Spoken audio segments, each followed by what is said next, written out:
Thank you, Mr. Chairman. Thank you for your testimony. I want to stay with Ms. Davis and some of her comments because I had asked her last week about the underage users. And she had made the comment, I'm going to quote from her testimony, if we find an account of someone who's under 13, we remove them. In the last 3 months, we removed 600,000 accounts of under 13-year-olds, end quote. And I have to tell you, it seems to me that there's a problem if you have 600,000 accounts from children who ought not to be there in the first place. So what did Mark Zuckerberg know about Facebook's plans to bring kids on as new users and advertise to them? There are reports within Facebook that show cohort analyses where they examine at what ages do people join Facebook and Instagram. And based on those cohort analyses, so Facebook likes to say children lie about their ages to get onto the platform. Mm-hmm. The reality is enough kids tell the truth that you can work backwards to figure out what are approximately the real ages of anyone who's on the platform. When Facebook does cohort analyses and looks back retrospectively, it discovers things like, up to 10 to 15% of even 10-year-olds in a given cohort may be on Facebook or Instagram. Okay, so this is why Adam Mosseri, who's the CEO of Instagram, would have replied to Jojo Siwa when she said to him, oh, I've been on Instagram since I was 8. He said he didn't want to know that. Yeah. So it would be for this reason, correct? A pattern of behavior that I saw at Facebook was that often problems were so understaffed that there was kind of an implicit discouragement from having better detection systems. So, for example, I worked, my last team at Facebook was on the counter-espionage team within the threat intelligence org. And at any given time, our team could only handle a third of the cases that we knew about.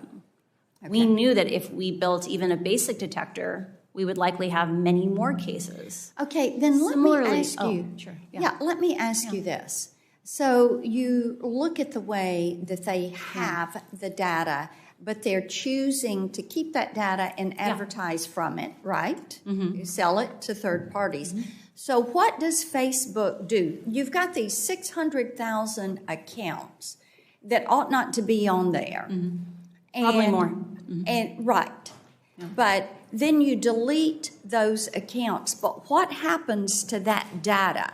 Does Facebook keep that data?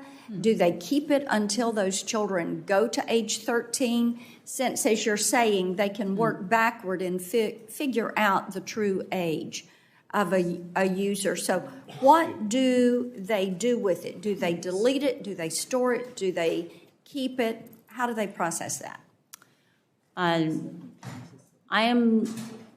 My understanding of Facebook's data retention policies, and I want to be really clear, I didn't work directly on that, is that when they delete an account, they delete all the data within, I believe, 90 days in compliance with GDPR. With regard to children underage on the platform, Facebook could do substantially more to detect more of those children, and they should have to publish for Congress those processes because there are lots of subtleties in those things, and they could be much more effective than probably what they're doing today. Got it. Now, staying with this underage children, since this hearing is all about kids and about online privacy, I want you to tell me how Facebook is able to do market research on these children that are under age 13, because Mrs. Davis was really, she didn't deny this last week. So how are they doing this? Do they bring kids into focus groups with their parents? How do they get that permission? She said they got permission from parents. Is there a permission slip or a form that gets signed? And then how do they know which kids to target? There's a bunch to unpack there. We'll start with maybe how did they recruit children for focus groups?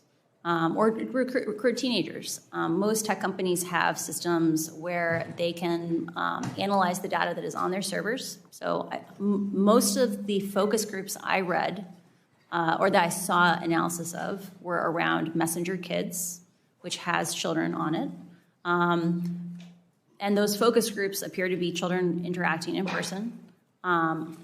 Often, large tech companies use either sourcing agencies that will go and identify people who meet certain demographic criteria, or they will reach out directly based on data on the platform. So, for example, in the case of Messenger Kids, maybe you would want to study a child that was an active user and one that was a less active user.